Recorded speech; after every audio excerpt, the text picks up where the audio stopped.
What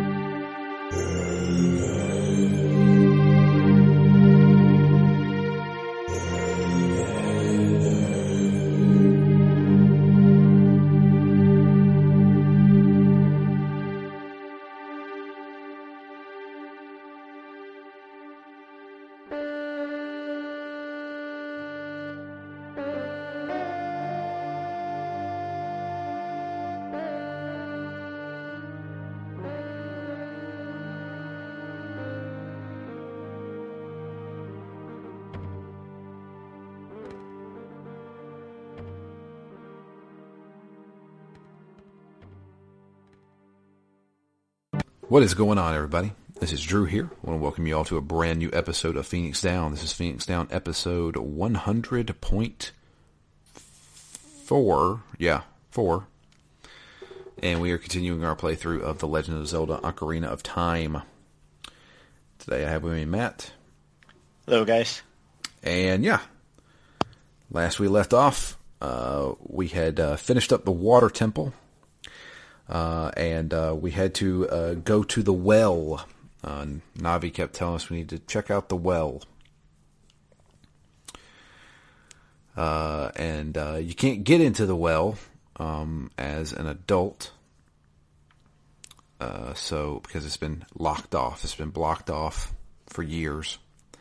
So that means we have to do our first set of time traveling. We had to go back to the past and play as young Link, which is the well. We have to drain the well, basically. How much do we know about this time traveling? Am I always going back to the same point in time? Or am I going back to a point in time that adds in whatever other time I've spent? Would I stay infinitely young if I just kept going back to a particular moment? Or if I go back and spend a week, then go back to the future, then go back to young Link, has that week still happened? I think in Link's mind it has. Because things that you do, like items and your health, stay the same. But I think he just time travels back to that day that Ganondorf runs after Zelda and Impa. So then no time effectively passes. So he could just stay young infinitely? I mean, I guess. Interesting. I don't think it's ever explained. Because what happens if he gets locked up or something for 7 years, and he's old Link on the young Link's timeline? Can he still go back to young Link? Or is he, since he is young Link, he's lost his opportunity to go back? I don't know. I'm very intrigued by how this time travel works. I don't think Nintendo went that deep into it.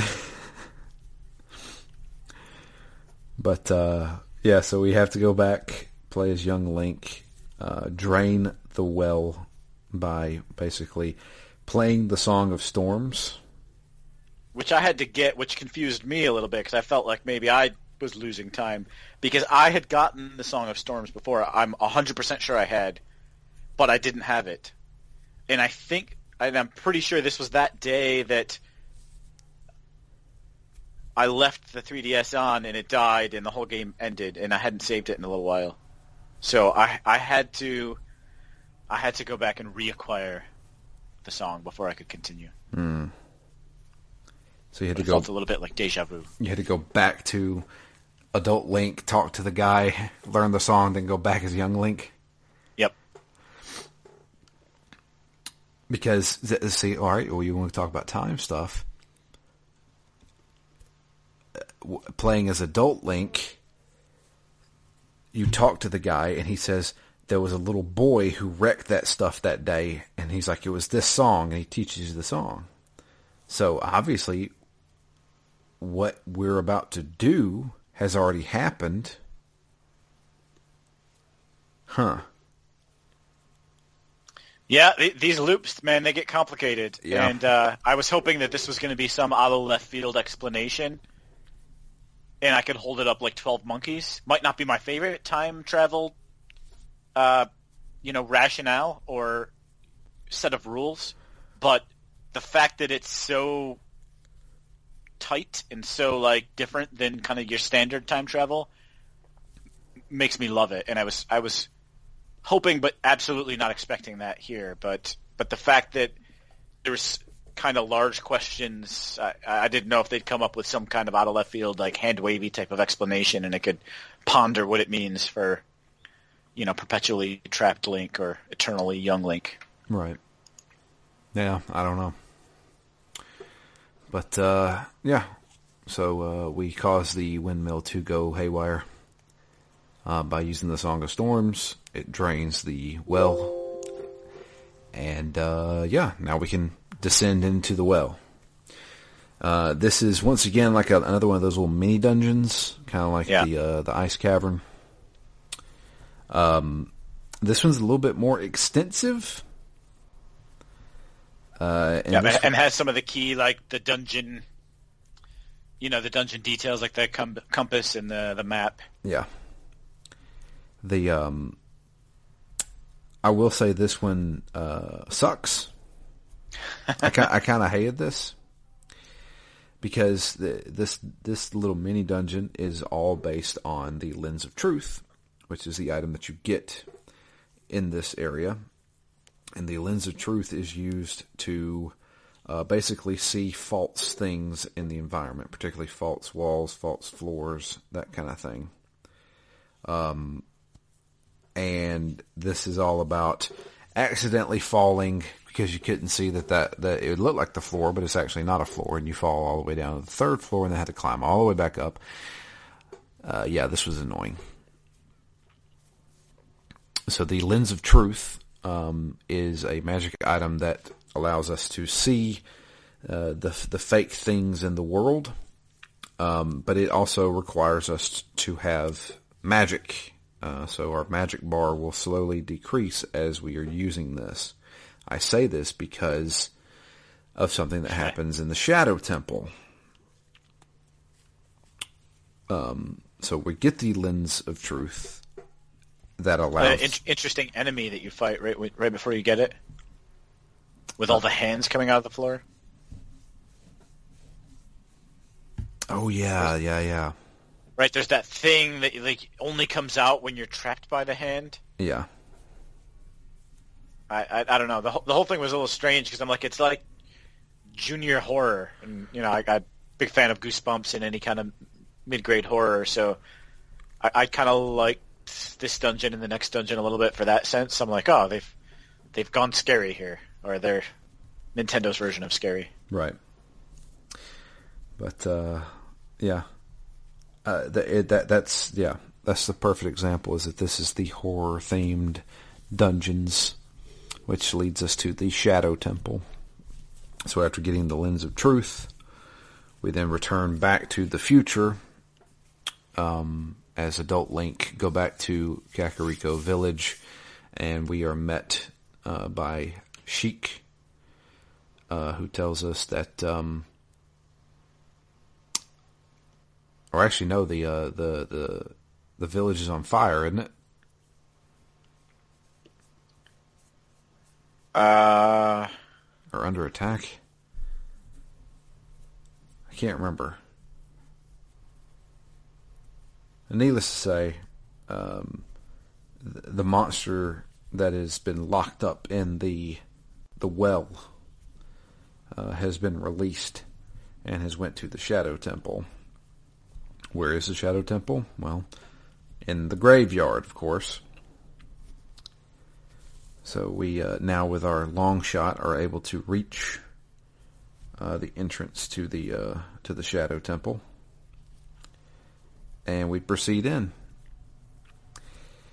Now, the Shadow Temple is the one strange temple that has very little backtracking. there's about 2 spots where you have to do backtracking. Yeah. It's mainly straightforward, but it's... I thought both this temple and the next one were very strange coming after the water temple. Because they seem so much less convoluted. Yes. So, but the water temple is the strange one out of this whole group, I feel like. Yeah. It feels like they should have built up to that, and like that should be like the last temple, the way it's laid out, not necessarily, story-wise or aesthetic-wise or anything like that. Right. But yeah, the Shadow Temple doesn't have second and third floors. It's just one floor, but you got to go all the way through it. Yep. And the item that you get in the Shadow Temple is the hover boots, which is the worst item in the freaking game. I hate it. Yeah, I'm all for new ways to get to new areas, but man, sometimes when I want to stop by an edge, I don't want to continue over the edge. And that certainly happened a couple of times throughout the rest of the game. Yeah, so the hover boots is basically an item that allows us to walk after you walk over a ledge for about 2 seconds, 3 seconds, something like that. And it allows us to reach farther ledges and stuff like that. The issue... Yeah. What? Just like, they usually put that in as an impediment where instead of walking normally, now it's like you're slipping on ice. Like now you get to do that 100% of the time with these boots on. Yeah. The caveat is that it's a slippery. So you can run, and if you stop, you don't do a dead stop. You kind of slide for a little while there. Which I guess makes sense, right? The idea is that you don't have the friction with the ground. Yeah. It's like Marty McFly and his hoverboard. So, yeah. I hate this item. I don't like this dungeon. I prefer the water temple over this dungeon. Yeah, I absolutely did as well. I had a lot of respect for the water temple, even if it beat me on the 41st minute. But this one, I don't know. I also didn't try. I mean, I didn't go in using the guide, but I definitely didn't see how long I could not use it. I'm like, look, this is... I'm just going to use it when I need it. Yeah. And so, like, maybe it didn't have quite the magic because I wasn't figuring things out as on my own. I gave up easily when I felt like I was going to fail here, but it didn't have that same allure, and it was just a bit more like some of the rooms were a bit samey looking, and I don't know. I didn't hate it, but I definitely didn't. It's definitely my least favorite dungeon so far. Yeah. I just could not stand the whole, you got to make these precise jumps, and, it doesn't help that you don't have a camera control. You have to constantly, keep recentering the camera. And yeah. Yeah. The other issue is that it requires to see a lot of false stuff with the lens of truth. And about halfway through the dungeon, I ran out of magic. Oh. And there was nothing that would drop magic for me. Yeah, it's usually enemies, right? That's what those little green bottles are? Yeah. Yeah. But, never dropped any. So I then had to warp back to the entrance of the dungeon, leave the dungeon, go refill my mana, then go back into the dungeon. And I was like, I'm about done with this. Yeah, I mean, in concept, I like both of the items, and I like the way that they interact with each other. There was a number of times where, because I knew I was going to run out of magic, so a lot of times I would turn the lens on just to see, and then turn it off immediately. Right? I assume that's how most people do it. Yeah, maybe. But I had a lot of instances where I did that to see the next ledge, but then took my Indiana Jones style like leap of faith and just kind of walked out over nothing, knowing that 2 seconds later my hover was going to wear out and then hoping that I was over the thing. I mean, only when it was obvious I would be, but then hoping I'm on the ledge even though you can't see it. So some of that I thought was really cool when it worked. It's just that, it's just that it didn't always work. And, when there's things blowing me off of ledges and, there's enough instances where it was frustrating that, that whole value wasn't there. There were some parts, again, that I really, really liked where you get to use both of these kind of components together. But I also am not a huge fan of just bottomless pits because paired with the lack of control of the hover boots, I had to restart this dungeon at least 4 or 5 times. I mean, not to the point where it was game-breaking, but there was definitely a number of times where I just fell into pits or I touched a spike and then all of a sudden Link jumps like 4 feet to the right and ends up in a pit, or or one of the big skeletons hit me and knocked me into a pit, and I was just like, all right, come on, I have to go through this whole thing again, or half a thing again. Yeah. So I don't know. I was a little up and down. I didn't hate it. I definitely got frustrated, but I definitely had some pretty cool moments as well. So pretty uneven for me. Yep. The boss of this dungeon is Bongo Bongo. The most ridiculous boss ever. It's these giant hands and a creature that you can't see. You can just see his hands unless you use the lens of truth.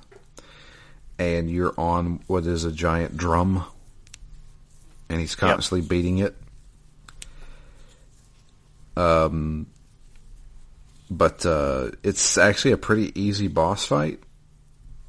You just gotta stun both his hands by shooting it with an arrow, and then he comes straight forward at you. Shoot him in the eye with an arrow. He falls down. Run up to him and slash him. Rinse, repeat. Pretty easy for me.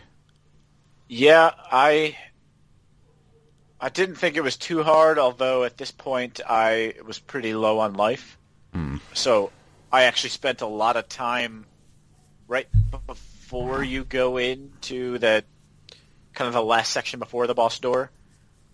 There was a couple of hearts that I desperately wanted because I was nearly dead, and I could not figure out how to get the second set of hearts. So there was one where, all right, you need to use the Song of Time, and it brings a block in, so I could hop up to a second block and get a heart. Right. But there were 2 hearts that were further away that apparently you need to pull in the Scarecrow, so you can long shot over to that. But no matter what I did, I couldn't get that to work at all. Even with the guide, even knowing exactly what I had to do, it just, for some reason, Scarecrow never came. I don't know.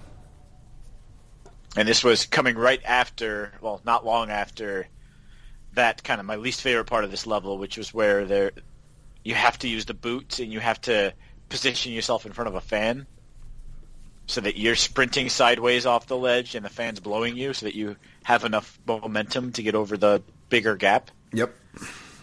That sucked. So, there is one other thing I want to mention about this dungeon. Right there where the ship was, the pirate ship. Yeah. There was a block that you had to pull to get to the ladder that allowed you to get on the ship. But I heard whenever I started pulling the ladder, there's a like an opening that you can climb up on. And I heard one of those gold scutullas or whatever. Yep. I was like, let me get that thing. I got it, and I was like, well, where does this lead? So I kept climbing. I climbed all the way up, realized, oh, it just takes me back to the original room. So I was like, all right, let me climb back down. Climb back down. The block was back in its original spot. Yep, that literally happened to me exactly the same way, 100% the same way. And I was like, what? the hell just happened? Yep. I left the room, reset the room, and now I can't get out of the room. Yep. So now I had to go back all the way through this friggin' dungeon again.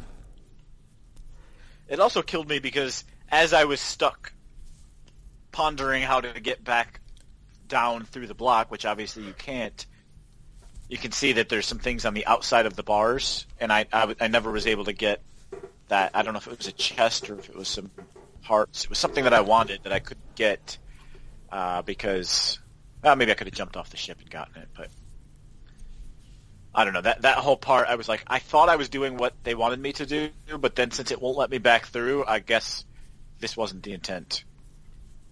I guess they wanted you to recirculate through half the level? I don't think so. I just think that the game's limitations was we can't leave. You have to get. I think you had to push that block all the way to the end to where the ladder was, and it would stay there. But didn't you need it to get up into that room? I can't remember. I thought you needed to climb up on it in order to get in that room, so I didn't think it was possible to move it fully out of the way. You may have. I can't remember. Yeah, I was like, I feel like I just did something wrong. The game's telling me you screwed up. So the after beating Bongo Bongo, we then have to go to the desert. The last thing I wanted to say on Bongo Bongo, yes, he was not that hard, but because I was almost dead, I was very, very thankful that I went and found some pink fairies because I had to use 2 fairies on that boss fight. Wow, really? Yeah, one of them like immediately when I started, and then I had him almost dead, and I had to use the second fairy. So I then definitely made that a part of everything I've done so far. Every time I get done with a big section or dungeon or temple, I go reacquire fairies. Yes. So, Matt, don't be afraid to die if you have a fairy in your inventory.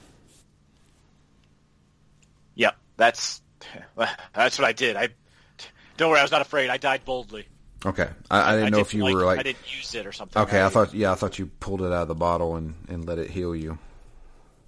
Which you can do, but just keep it on your person and it heals you automatically. Yeah, I finally ditched, though, the last thing I was doing. I think that there's one more bottle you can get, something to do with the Poe ghost spirits that appear in Hyrule in the fields. Right. When you kill them, you can trap them in a bottle, and I think you could do something with those somehow to get another bottle. You can sell them to a vendor that is in the castle town. How many do you need to sell? I don't know. Because I've been carrying one around with me since I became Adult Link. And after this fight, when I realized how important the fairies were, I said, I'm no longer carrying this ghost spirit, so I just let it out, dissipate into the world, and used that. So all 3 of my bottles have pink fairies in them now. There you go. Well, you're ready. I can't imagine much I can carry that's going to be much more valuable than the pink fairies. I mean, I have put health potions in them. You know, if I'm low, I'll just top it off with that kind of thing. Not the milk, the health potions. Yeah. And I brought a mana potion in with me too when in my second attempt at the dungeon. But yeah, so next we got to go to the desert, the land of the. I've always called them the Gerudos. Yeah, that's what I call them too. That's what I've always called them. I don't know if I'm pronouncing it wrong, but yeah. So there's. I had forgotten about this. There's a lot you got to do before you get to the Spirit Temple. Yeah, actually, it's funny when you messaged me and said that you were at the Spirit Temple. I was like, yeah, I'm on my way there as well. But what I meant is, I just finished the last temple, and I thought I was on my way there. I didn't realize that there was, this whole village and fortress to get through. Yep. So the first thing we got to do is make it through the desert. Well, no, that's after the thieves' fortress. You got to make it across the bridge, which we can easily do now with the long shot.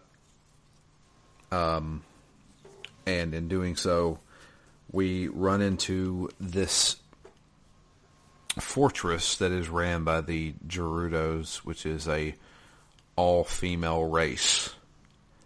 They capture us and lock us up in a cell, but for some reason don't take any of our items from us. Yeah, I thought that was strange too. Yep. Not very good at locking people up. No. And that seems to be all they've done is lock up people. I mean, that's the whole reason we're here, is to free locked up people. Yep. So we escape using the long shot, and they have patrols running around. If you get spotted, much like the castle guards, they'll throw you back in jail. So the good thing more is, than a few times. the good thing is that we can actually attack these people. So, pretty weak as well. Yeah, you shoot them once with an arrow and they're knocked out. But the thing we have to do is we have to rescue the carpenters. 4 carpenters have been locked up, and we have to go rescue them. We go talk to them in their jail cell when we find them, and then a Gerudo assassin shows up, and we have to fight them. So, if the assassin does this little spinny move and hits you with it, you get knocked out and you get thrown back in jail. So I started cheesing these fights by pulling out my hook shot, shooting them with the hook shot and freezing them, slashing them, shooting with the hook shot, freeze them, slash them. They couldn't do anything as long as I was doing that. Yeah. That was what I got to. The first one, I didn't pull out my hook shot, and I just slashed and took a lot of damage. Yeah. Right? Lost a little over 50% of my hearts. Then I realized I could hook shot them to stun them, which worked for kind of like the second and third one, but it seems like they got harder throughout the 4, because I felt like the last one was doing a lot more jumping, and I couldn't move the cursor fast enough to get a beat on them. So I actually took a lot more damage than the last one trying to use that same strategy, and they kept jumping over me and slashing me from behind. Yeah. So the issue I had was, because I ended up having to do this, I was in this area way too long, I feel like. Yeah, me too. When you beat these assassins, they run away. But what I didn't see the first time I beat an assassin was that they dropped a key. So I beat it. Yeah. It ran away. I was like, okay, so I guess I just keep going and fight it again. But when I beat the second one, I noticed they dropped a key. I was like, oh. So I had to run back, go back to the first cell, fight it again, get the key, unlock the carpenter, let him go.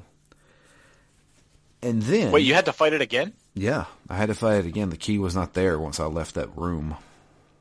Oh, that's crazy, because I was caught so many times, and at least when you're caught, it doesn't reset those enemies, which was key, because I'm not sure I ever would have made it out of here if I had to fight all 4 like every single time. I guess it wouldn't have been all 4, but however many I missed or skipped. So I fought 5 of these people. Because I had 5? to go, yeah, I had to go back. Oh, yeah. And the other thing, it took me forever in this area. I couldn't find the 4th person. I couldn't find the 4th. I couldn't find cell. the 4th one at all. I also was really happy to see that in the room next to the cell where you fight the second one, there were some pots, and those pots always had hearts. Yeah. That was kind of critical. But after beating the 4th one, the assassin says, well, you've proved yourself. we'll give you a pass to let you run around this little fortress of ours. More like we're sick of you beating us up. Yeah, no kidding. And so we saved all the carpenters, and now we can progress further through the desert. The desert's got a couple of tricks up its sleeve. So that's a lot like the Lost Forest, where you have to follow certain areas. Otherwise, you'll get lost and end up back at the beginning. And then halfway through, you have to follow a ghost that shows you the way to the Desert Colossus. And, yeah. Wasn't too terribly difficult. Yeah, no, it wasn't too hard. The only thing that I wish I had done, and I guess could still go back and do, is there was one thing I found in the desert where it was like somebody squatting on a magic carpet. Yeah. Over a sarlacc pit. Yeah, that's a vendor. Okay, I never went out to that person. I was like, I don't know what kind of treasures they're gonna have, but I'm gonna get back to my mission. So we make it to the Desert Colossus, which is essentially the the Spirit Temple. When we go inside, there is a giant block that we can't move, and there is a little hole that we can't fit through. There is a sign inside the dungeon that tells us in order to proceed, you have to have the heart of a young person. So we get the idea, oh, I have to come back here as a child. Here's the problem. How can young Link make it here without, because he doesn't have the ability, he can't make it across that bridge without the hook shot. He can't use the hook shot because he doesn't have it. Well, just so happens while we're leaving this temple, we run back into Sheik. And Sheik teaches us the final song, and that song allows us to warp directly to the dungeon itself. So now we have to go back to the Temple of Time, switch back to young Link, warp back to the Spirit Temple, and then do half of the dungeon as young Link, return back as adult Link, and do the other half of it. Yep. The Spirit Temple, I think the Spirit Temple is my favorite temple. The Spirit Temple is a classic Zelda dungeon, I feel like. In what way? Because the thing that I felt about it was, I'm like, all right, this feels like a very mature dungeon in that they are confident enough to assume that I know what I need to do to get through it, right? So I've got all these different new pieces of gear throughout the game, and now they're like, it's not just going to be use the one. We're going to start folding in more of the other components. Exactly. That's to me, that's like the classic Zelda dungeon is they basically, you know what to do, you have all the items to do it, you just have to figure it out. Yeah. And then there's a lot of little rooms that are like specific, like puzzle rooms. Yes, that's the biggest thing, and I think that's the reason why I love this dungeon so much. I also love the mechanic of using light. Yeah, me too. As soon as I saw the reflections, I'm like, oh man, it's been a while since I had a good light reflection puzzle. Yeah. So young Link, returning back to the Spirit Temple, runs into a Gerudo thief who is trying to get these magic gauntlets that allow them to have super strength. She can't fit through the little hole So she asked Link to go there and get the gauntlets for her. She's one of the few Gerudos who are against Ganondorf. So the legend is that the Gerudos is a race of females, and every so often there is a male that is born, and the male is supposed to be the leader of the Gerudos. Well, I can't remember, what is her name? It starts with an N, right?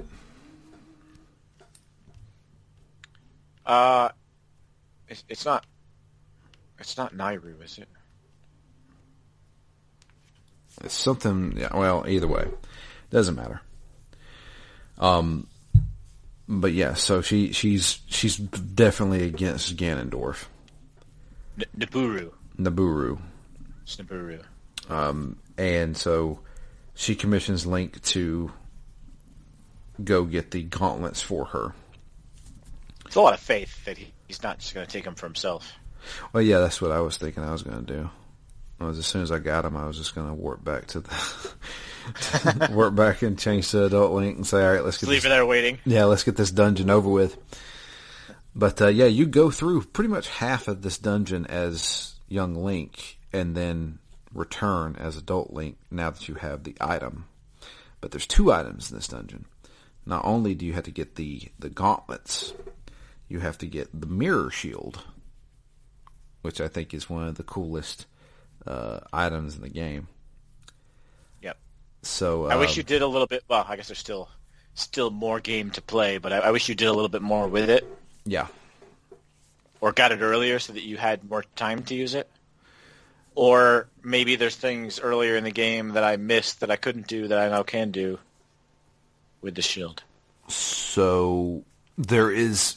Here's the thing that you're probably not aware of, is that the Shadow Temple and the Spirit Temple can be taken on anytime.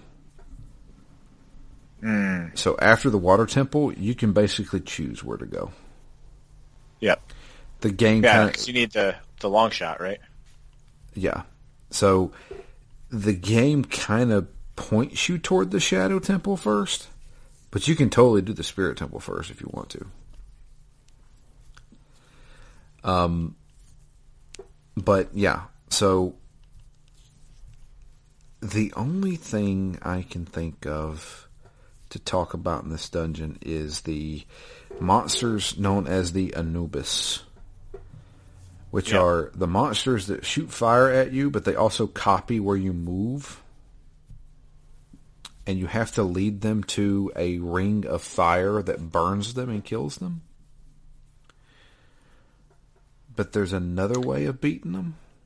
Yeah, I was going to say, that all sounds cool. I didn't do that at all. I don't know a thing about them because I just walked into the room and used my fire magic. Yep. You can use Den's fire. And they died instantly. Yeah, and they die instantly, which kind of ruins the whole allure of the puzzle of fighting this monster. Yeah, I was going to say, are they cool? I don't know. Or, as Adult Link, you can pull out your bow and arrow and use fire arrows and kill them instantly. The other thing I thought was cool is just being in a late dungeon with young Link and like how big the skeleton monsters are, because we fought so many of them in the last temple. Well, I did because I kept dying and having to fight the same one over and over again. But now they just look huge. Also, young Link doesn't do as much damage. Yeah, so it takes a few extra hits. Mm-hmm. So the other thing that I need to bring up with the Spirit Temple is the mini bosses. There's 3 mini bosses in this game, or in this dungeon. They're these large guys in plated armor. Talk about some intense fighting I had to do here. Yeah. Tons of backflips, a bunch of pokes. Poke them, backflip, poke them. I mostly tried to stay behind them and just slash and roll out of the way whenever you could see an attack coming. And I thought this would have been a much harder fight, except that they're are so many hearts every time he like knocks down a column. Yeah. So I was like, oh, all right, I can be a little more aggressive here because there's like 8 columns, and I think all of them but one had hearts in it. One of them, I think, just had like 3 coins. Yeah. Or rupees. But you have to fight one of them as Young Link, which takes a lot longer because Young Link doesn't do as much damage. And then when you come back as Adult Link with the gauntlets, you now do a little bit more damage to him. But yeah, I like the little puzzle rooms. Like there was the one right before the end, because that, fighting him as a mid boss is like the last thing you do as Young Link, right? Yeah, basically. There was a room right before that, 1 or 2 rooms before that, where you had to do like 3 simple puzzles in order to get out. You had to go in and collect all the silver rupees. Then you had to move the blocks. Maybe it was just 2 things. You had to move the blocks because there was the one that has the face of the sun. You had to move that into the sun. Oh, and then you also had to light. You just had to light the 3 torches. Yeah. But for some reason, it just struck me as, most rooms it's do a thing and get out. This is do 3 different things sequentially to get out. Yeah. I was like, it seems like they're building up whatever the last temple is. It's probably going to have a lot more of this type of a room, I thought. But I guess we'll see. But yeah. Have another... So this one is like coming back to this large room that has like this giant statue on it. And once Link gets a hold of the mirror shield, he can now reflect light, which then can be used to open up multiple things. The first thing is it opens up doors with the sun, I guess, switch, I guess is what you'd call it. Yeah. And then you come back to the main room where it has that giant statue. You reflect the light into its face, and it melts its face off. And then you can move on to the boss. The boss of this dungeon is it Twin Nova? Yeah. It's these 2 twin witches. Twin Rova? Is it Twin Rova? Yeah. I don't really know what that means, but Twin Rova? Yeah. But these 2 witches have another one of those big suited armored guys attack us. When we beat it, it's revealed that it's actually the Gerudo thief. What's her name again? Naburu? Naburu. So when we got the gauntlets, when we were going to take them back to her, she gets captured by these witches and apparently has been enslaved and brainwashed by them for the past 7 years. Yeah, didn't remember anything, right? Yeah. And while she was attacking us, we basically snapped her out of that. And that's what she says anyway. Yeah. And we then have to move on to the next room where we have our official boss fight of the dungeon. We have to fight these 2 witches. One witch uses fire magic while one witch uses ice magic. And this fight is all about using that mirror shield. Yep.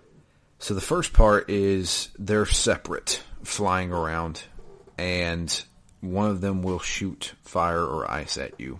And what you're supposed to do is use the mirror shield to reflect that beam of magic energy into the opposite witch. So use the fire to hit the ice witch, use the ice to hit the fire witch. Doing this a few times, they then combine together to create one person that uses both magics. Now, they're shooting these like shots of fire and ice at us, and when we don't reflect this, we actually store it as power in the shield. But it only launches if we store 3 of them. So if you store up a fire blast, you need to get 3 fire blasts and it will shoot out. If you get a fire blast and a ice blast, it cancels it out and you have to start over.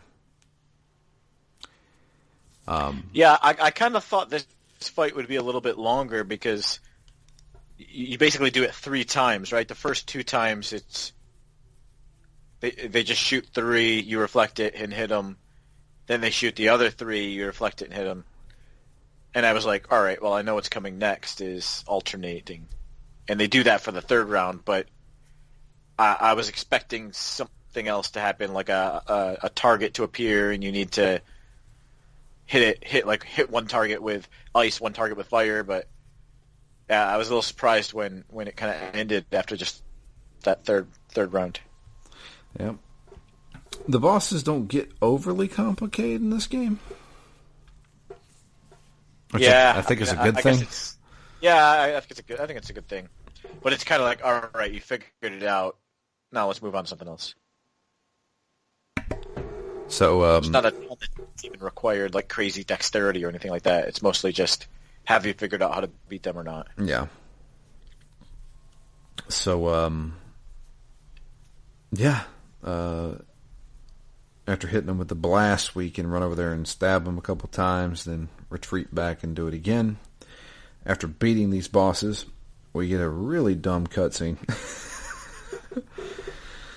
The witches are now standing in front of us. They have halos over their heads. Yeah.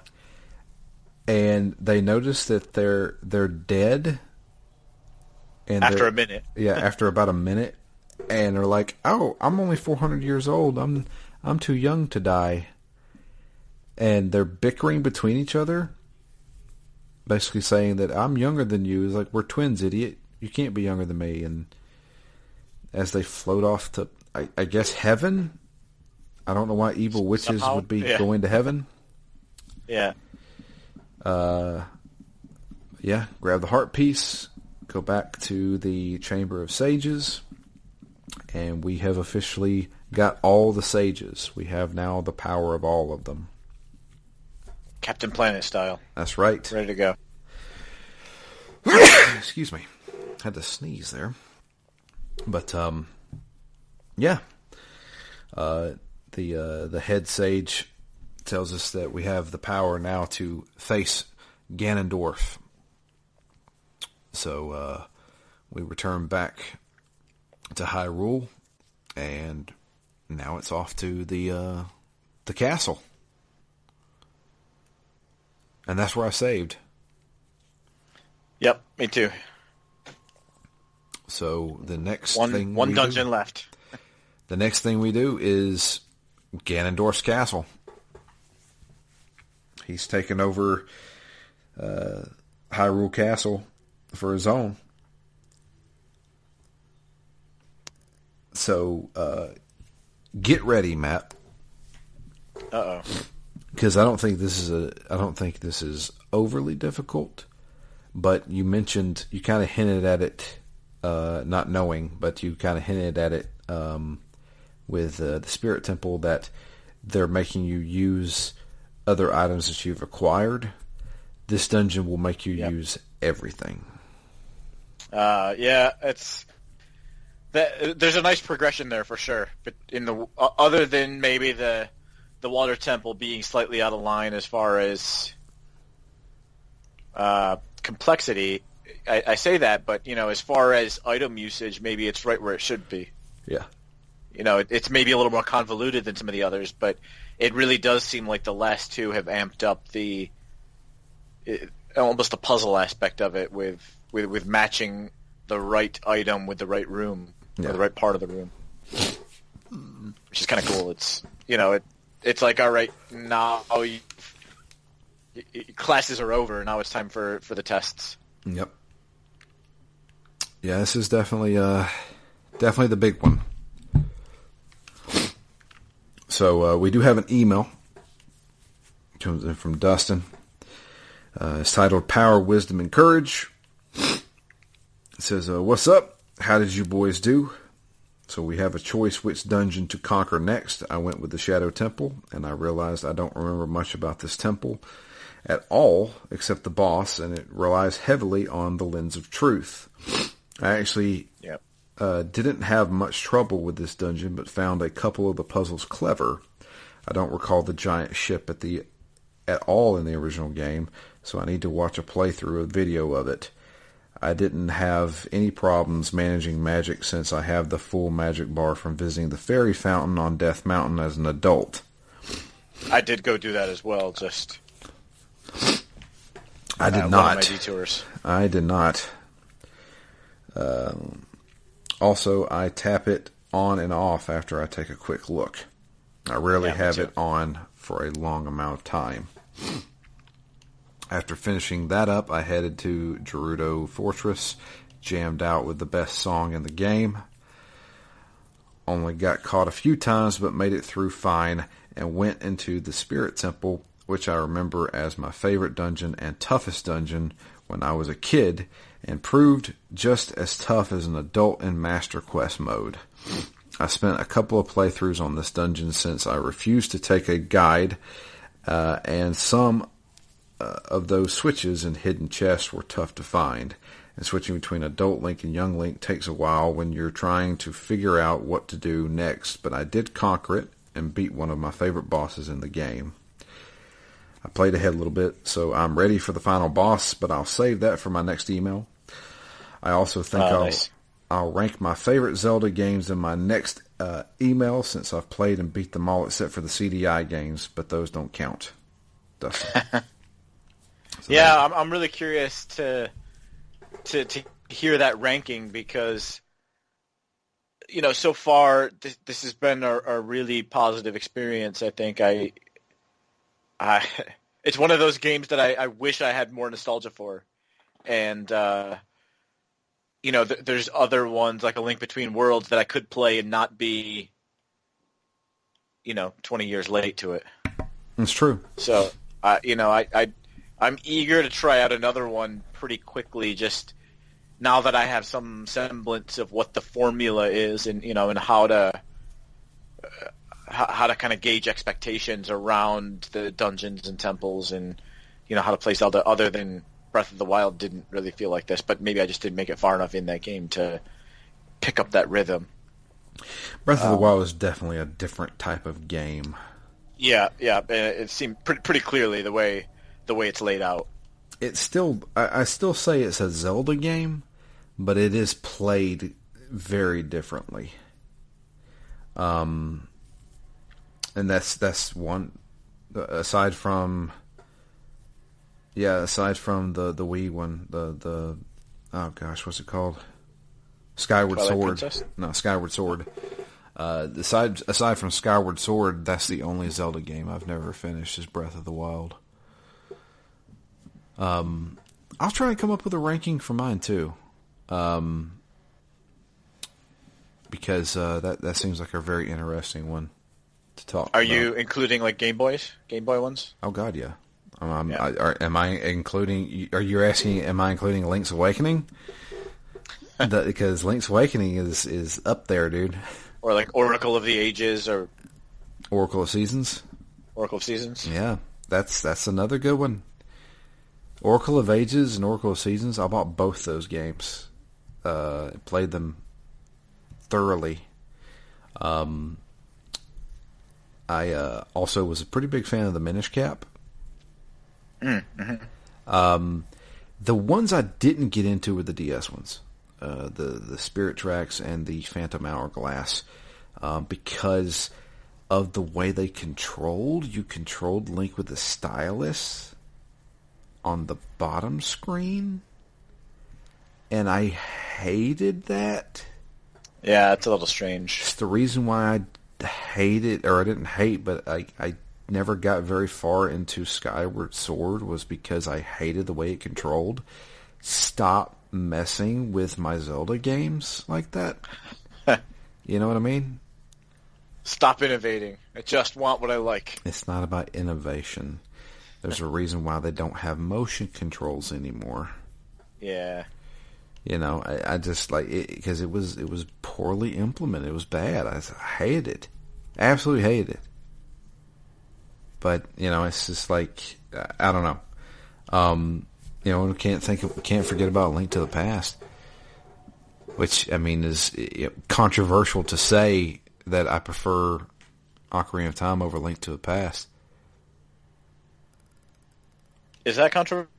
Oh, absolutely. I mean, to me, those are the ones I would always think of as the top two. Those are the top two, but most people I know will say, "Oh, you're crazy if you think Ocarina of Time is better than A Link to the Past." But you also have to ask how old that person is. Yeah, which one did they play first? Yeah, it's just which one they played first, Which I remember playing A Link to the Past, but once again, I was a kid and I didn't know what I was doing. Yeah. 9-year-old me didn't understand, go to this dungeon. I was like, I'm lost. I don't know what to do here. Kind of thing. I wish I could play one of these games at 9 years old again. I wish I could hit reset on that experience. I've thought that many times with books as well. I'm like, man, I wish I could reread this for the first time. But, there's definitely games where I've felt the same way. Yeah. So, yeah. I think that's going to be it for us. Final episode coming up next. And then after that, we're moving on to Yakuza 0. Which I'm also pretty excited for. I am too. I've never played Yakuza 0. I've never played any Yakuza. Oh my god, you are in for a treat. You are in for a friggin' treat, man. So that's... Oh, man. All right. I feel like this year makes me feel like I've never played video games, period. I've never played a Zelda. I've never played Yakuza. So Yakuza is kind of new to the whole game. I mean, Yeah. Obviously Zelda's friggin' 35 years old at this point. But, yeah, well, I'll save my Yakuza gushing for that episode. Yeah. It's like they're trying to catch up, though. I was a was lot of Yakuza games in the last 5 years. Oh, no kidding. I was a Yakuza proprietor before anybody had ever played it. I don't want to be that hipster guy, but I still own the PS2 copy of Yakuza. Oh, wow. That was all right. We'll talk about it for a second here. So I've said this a million times on this show. 2004 to 2006, I didn't play video games because I was mainly focused on college at that time. On top of that, my PlayStation 2 died. All right, it died, but then it resurrected itself. It just started working one day, and I have no idea why. It wouldn't close the disc tray. And no matter what I did, if I forced it, if I held it, no matter what, it wouldn't read a disc. One day it started working again. Sometime in 2006, I went to a GameStop, and I hadn't played games in a couple of years. Like really legit didn't actually play anything. Yeah, I was in exactly the same boat, but it was like 01 to 05 or 01 to 04. Yeah. So I noticed there was on the shelf Metal Gear Solid 3 Snake Eater. To which I asked my friend, I was like, whoa, they came out with a new Metal Gear game? He's like, yeah, it's been out for like a year. I was like, well, give me that. And so I picked that up. After completing Metal Gear Solid 3, which got me back into video gaming, the next game I picked up, Yakuza. And I don't know why I picked it up. Saw the cover, said, this looks interesting. Looked on the back. I was like, okay. Looks almost like a GTA game. And other people I had talked to said it's basically GTA if it took place in Japan. I was like, okay. So I played it. They were wrong. Yakuza is not GTA. That's kind of my impression. No. Incorrect. Yakuza is not GTA. So my impression is halfway between GTA and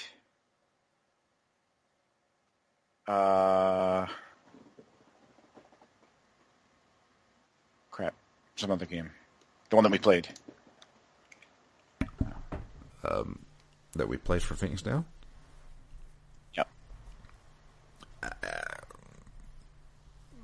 I don't know. A beat 'em up game? Shenmue. Gotcha. So in my mind, it's halfway between those two. No. That's what I'm expecting. God, if I want to be crazy, Yakuza is Zelda with gangsters.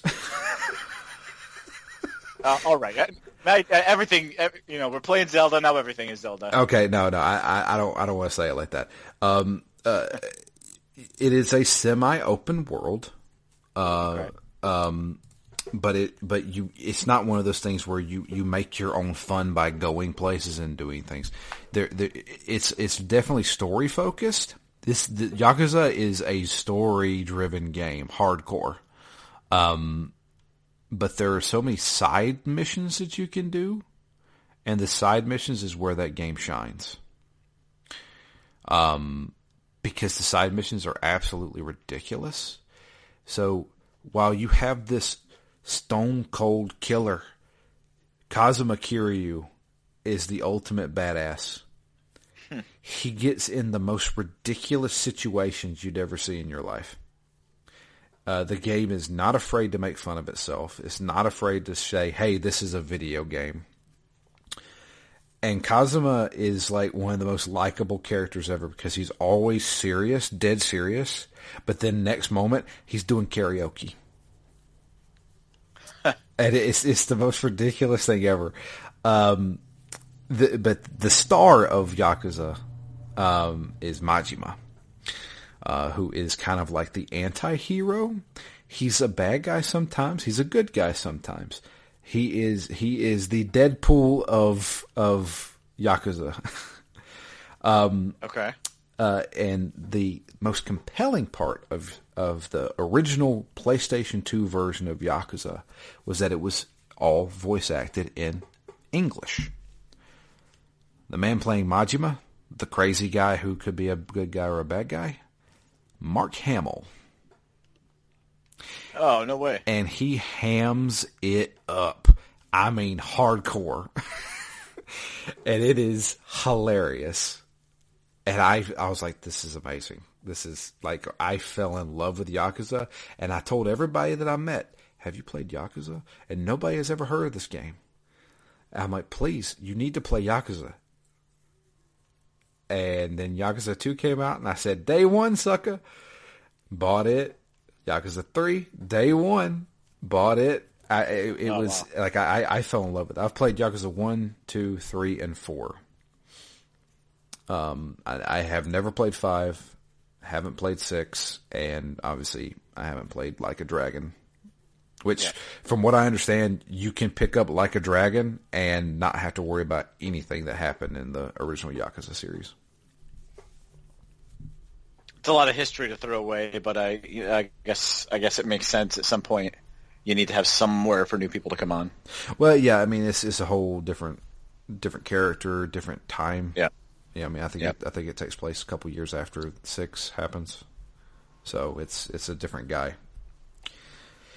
But yeah, there you go. There's my history with Yakuza, and I'm sure I'll probably repeat it on the episode where we begin talking about Yakuza 0. Because I absolutely love that series, and I hate the fact that I haven't actually beat the series. Have they, I guess maybe you don't know if you haven't kind of finished the series, but is that storyline done and they've moved away from it, or was Like a Dragon an offshoot and they'll go back to the core storyline? From what I understand, Yakuza 6 Song of Life is the ending to Kazuma Kiryu's story. Okay. And Like a Dragon is supposed to be like a new trilogy, essentially. I wonder how it did. Do you think it did well enough? I think warrant so. continuation? I think so.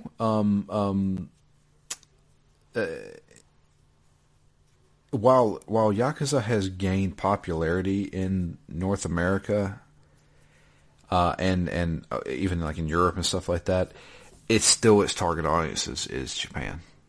Japan eats those games up. But like it's still a niche title. Yakuza is a beat 'em up game essentially, but you run around doing missions and stuff like that. It's a hard one to explain. I think you'll love it, Matt. I really do. It's totally like a real serious gangster movie, but they throw in tons of video game crap. Just like, just put people in ridiculous situations. At one point, I can't remember which game it is. At one point, you have a boss fight with a bull. You fight a bull. Okay. Yeah, I could. It sounds ridiculous. Yeah. That's how badass Kazuma is. He can, like, kill a bull with his bare hands. But punching it? Punching a bull? Yeah, I'm pretty sure he uppercuts the bull. I mean, it's ridiculous. Like this game is ridiculous. Like it, but the thing is like in the cutscenes and stuff like that, it takes itself so seriously. It's like this, like multi-level gangster business, and there's tons of characters and tons of like this guy's the boss of this family, and this guy's the boss of this family, and one of them got executed, and what happened, and who killed him, and it's like Kazuma, go find out who killed that guy, and it's like warring factions and stuff like that, and then you go sing karaoke at a bar, or you go hang out at one of those clubs where you can rent women. Does it stay kind of gang related and business related, or do we ever get like a low pen and a 6-demon bag? No. Okay. It's you are in the Yakuza. Okay. So later on, Kazuma, he opened. So I wouldn't say spoilers, but Kazuma. The Yakuza is a gang, and they are gangsters, but they are also known as kind of like local protectors. So they do a lot for their community, from what I understand. Like this is like true to the real Yakuza. Like if they own this territory and somebody tries to mess with that territory, they will fight you to the death about it. So Kazuma takes that aspect and opens up an orphanage. And in one of the games, he's running the orphanage, and much like Michael Corleone, once you think you're out, they pull you back in, and he gets caught back up in the Yakuza. Yeah, and it's like it's a whole saga, man. Like it sounds crazy. Quite dramatic. It's crazy. Yeah, I'm eager to get started and sink in, knowing that there's a nice meaty, long story to live through. Oh, absolutely. I'm excited to see Zero because I know what happens at the beginning of Yakuza 1, and I'm like, well, let's see what led up to that. Which I will not spoil because that's probably the ending to Yakuza 0. Yeah. But anyway, that's going to be it for us. I appreciate everybody listening. If you'd like to send us an email, it's drew@ztgd.com. I want everybody listening, give me a final email. Okay? I want a final email telling us how you feel about Ocarina of Time. And if I remember correctly, and I do remember correctly, I did mess up. We had another email. It was in a different folder, and I'm an idiot. This one comes in from Jeremy. It says, it's Fried Ocarina is what the title was. It says, so many memories of this game. I remember getting stuck in the Deku tree until I saw that you had to hit the ladder with your slingshot. Lots of memories in the fire temple, mostly falling into the lava. Easy money spot close to the top of the Death Mountain. drop into the hole where the cow and the rupees around it, then hop out and go back in until your wallet's full. I really love the Shadow Temple. Man, that end boss blew my mind back in the day. Thank you for playing through the game. It's been great listening along. So thank you for that email. Sorry I forgot about it. It was in my Phoenix Down folder, and I haven't went to my Phoenix Down folder in a couple days. But yeah, sorry about that. But yeah, I want multiple emails. I don't want just Dustin's email. I know. Although that's good too. That's good too. But I know there's other people listening. I know there's other people listening that's played this game before. Please tell me your thoughts on it. I would love to read it.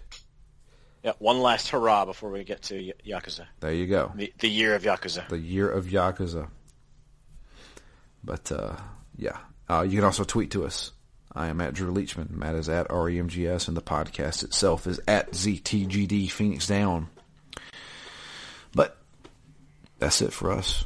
We're out of here. Until next time, I am Drew. And I'm Matt. And we'll be back next week with the continuation and the conclusion to Game 100, The Legend of Zelda Ocarina of Time.